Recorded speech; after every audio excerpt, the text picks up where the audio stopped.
Hello മക്കളെ, എന്തൊക്കെയുണ്ട് വിശേഷം? ഇന്ന് ഞാൻ ഉണ്ടാക്കാൻ പോകുന്നത് അടിപൊളി ചെമ്മീൻ കറിയാണ്. ചെമ്മീൻ കറി നമ്മൾ തേങ്ങ അരച്ച് ചേർക്കാത്ത, എന്നാൽ നല്ല കൊഴുകൊഴുപ്പോട് കൂടി ഇരിക്കുന്ന നല്ല ചെമ്മീൻ കറി. ചട്ടി അടുപ്പേ വെച്ച് നമ്മൾ വെളിച്ചെണ്ണ ഒഴിച്ച് കൊടുക്കണം. വെളിച്ചെണ്ണ തന്നെ ഒഴിക്കാൻ ശ്രമിക്കുക. എന്നിട്ട് ഒരു കതുപ്പ് കരിയാപ്പില ഇട്ട് കൊടുക്കുക.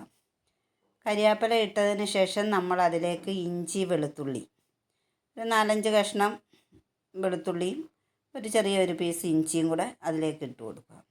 ഇട്ടതിന് ശേഷം 10 കൊച്ചുള്ളി ചെറുതായിട്ട് അരിഞ്ഞ് അത് നമ്മൾ അതിലേക്ക് ചേർത്ത് കൊടുക്കുക. അത് വാടണം, നല്ല രീതിയിൽ വാടണം. നിങ്ങളെല്ലാവരും എനിക്ക് ലൈക്ക് തന്ന് ഇഷ്ടപ്പെട്ടെങ്കിൽ എനിക്ക് ലൈക്ക് തന്ന് സബ്സ്ക്രൈബും ചെയ്ത് സപ്പോർട്ട് ചെയ്യണം. എല്ലാവരും എന്നെ സഹായിക്കണം. അങ്ങനെ ഇഞ്ചിയും വെളുത്തുള്ളിയും കൊച്ചുള്ളിയും കൂടെ അങ്ങ് വാടി കഴിയുമ്പോഴത്തേക്ക് നല്ല രീതിയിൽ വാടണം. വാടിയാലേ അതിൻ്റെ ഒരു ടേസ്റ്റ് വരത്തുള്ളൂ. അതിലേക്ക് നമ്മൾ ചെറിയൊരു തക്കാളി മതി. ആ തക്കാളി നമ്മൾ നല്ലോണം വാടുന്നിടം വരെ അതിൻ്റെ കൂടെ നല്ലോണം വാടണം. നല്ലോണം വാടി കഴിയുമ്പോൾ നമ്മളതൊരു പാത്രത്തിലേക്ക് കോരി മാറ്റണം. നല്ലോണം വാടണം. വാടിക്കഴിഞ്ഞാലേ എങ്കിലേ ആ കറിക്ക് ഒരു ടേസ്റ്റുകൾ വരത്തുള്ളൂ. എന്നിട്ട് അതിലേക്ക് ഒരു സ്പൂൺ, ചെറിയൊരു സ്പൂണിന് പെരിഞ്ജീരകം നമ്മൾ ഇട്ട് കൊടുക്കും. പെരിഞ്ജീരകം ഇട്ട് അതെല്ലാം മൂത്ത് നല്ല റെഡിയായി കഴിയുമ്പോൾ നമ്മളൊരു പാത്രത്തിലേക്ക് കോരി മാറ്റണം. എല്ലാം നല്ലോണം കോരി മാറ്റി വൃത്തിയാക്കിയതിന് ശേഷം അതേ ചട്ടിയിലേക്ക് തന്നെ നമ്മൾ ഒരു 2 സ്പൂണ് വെളിച്ചെണ്ണ ഒഴിച്ചു കൊടുക്കും. വെളിച്ചെണ്ണ തന്നെ നമ്മൾ ഒഴിക്കാൻ ശ്രമിക്കണം. ഇതിൽ ആ കറിയുടെ ഒരു ടേസ്റ്റ് നമുക്ക് നല്ല രീതിയിൽ ഉണ്ടാകത്തുള്ളൂ. എന്നിട്ട് നമ്മൾ അതിലേക്ക് 1 സ്പൂണ് കടുക് ഇട്ട് കൊടുക്കുക. കടുവെല്ലാം നല്ല രീതിയിൽ മൂത്ത് പൊട്ടി കഴിയുമ്പോൾ അതിലേക്ക് നമ്മൾ ഒരു 1/4 സ്പൂണ് ഉലുവയും കൂടി ഇട്ട് കൊടുക്കും. ഉലുവ തന്നെ ചേർക്കാൻ ശ്രമിക്കുക. നമ്മൾ ഉലുവാപ്പൊടി ഇടണമെന്നൊന്നുമില്ല. ഉലുവ ഇട്ടാലും മതി. ഉലുവാപ്പൊടി ഉണ്ടെങ്കിൽ ഉലുവാപ്പൊടി 2 വറ്റൽ മുളകും ലേശം കരിയാപ്പില ഇട്ട് നല്ലോണം അത് നല്ല രീതിയിൽ അത് മൂത്ത് കഴിയുമ്പോഴത്തേക്ക് അതിലേക്ക് പിന്നെ നമ്മൾ മസാലകൾ ചേർത്ത് കൊടുക്കണം. മസാല ചേർത്ത് കൊടുക്കുന്നത് 2-2.5 സ്പൂൺ വരെ മുളക് പൊടി ചേർത്ത് കൊടുക്കാം.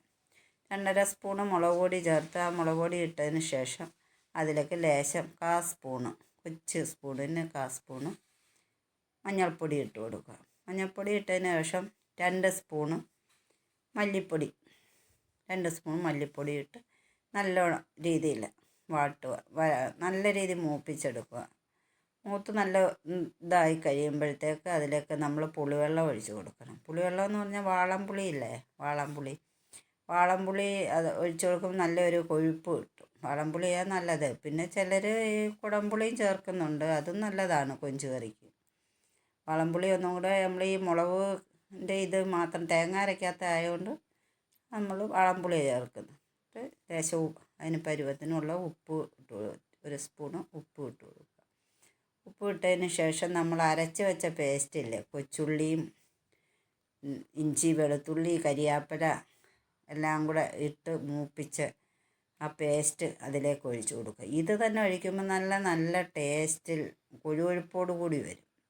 പിന്നെ അതിലേക്ക് നമ്മൾ ചൂടുവെള്ളം ഒഴിച്ച് കൊടുക്കുക. ചൂടുവെള്ളം എന്ന് പറഞ്ഞാൽ ചൂടുവെള്ളം മാത്രമേ ഒഴിക്കാവുള്ളൂ. നമ്മൾ പച്ചവെള്ളമൊന്നും ഒഴിക്കരുത്. ഒഴിച്ച് കഴിഞ്ഞാൽ കറിയുടെ ടേസ്റ്റ് പോകും. എന്നിട്ട് അതിലേക്ക് നമ്മൾ റെഡിയാക്കി വെച്ച കൊഞ്ച്, നിങ്ങളെ അത് കാണിച്ചില്ല. ഞാൻ കൊഞ്ച് മേടിച്ചുകൊണ്ട് വെച്ചത് കാണിച്ചില്ല, അതും വിട്ടുപോയി, സാരമില്ല. പിന്നെ അതിലേക്ക് 2 പച്ചമുളകും 1 തണ്ട് കരിയാപ്പില ഇട്ട് കൊടുക്കും. നല്ല രീതിയിൽ കറി തിളച്ച് കഴിയുമ്പോഴേ അന്നേരം നല്ല കൊഴുകൊഴുപ്പോട് കൂടി വരും. ഇത് ഈ ഒരു കറി മാത്രം മതി നമുക്ക് ചോറ് കഴിക്കാൻ. കൊഞ്ചിട്ടാൽ കറിക്ക് നല്ല ടേസ്റ്റല്ലേ, എല്ലാവർക്കും ഇഷ്ടപ്പെടും. ഇങ്ങനെ കൂടെ വെക്കുമ്പോൾ ഒന്നും കൂടെ നല്ലതാണ്, നല്ല ടേസ്റ്റാണ്. കാരണം നമ്മൾ വെളിച്ചെണ്ണയും കൊച്ചുള്ളിയൊക്കെ അല്ലേ നമ്മളിത് ചേർക്കുന്നത്. അപ്പോൾ അതിൻ്റേതായ ഒരു ടേസ്റ്റ് വരും. നല്ല തേങ്ങ അരച്ച കൂട്ട് തന്നെ ഇരിക്കുന്നില്ലേ ഈ കറി. ഇഷ്ടപ്പെട്ടെങ്കിൽ എല്ലാവരും എനിക്ക് ലൈക്ക് ചെയ്ത് സബ്സ്ക്രൈബ് ചെയ്ത് ലൈക്ക് ചെയ്ത് എനിക്ക് സപ്പോർട്ട് ചെയ്യണം.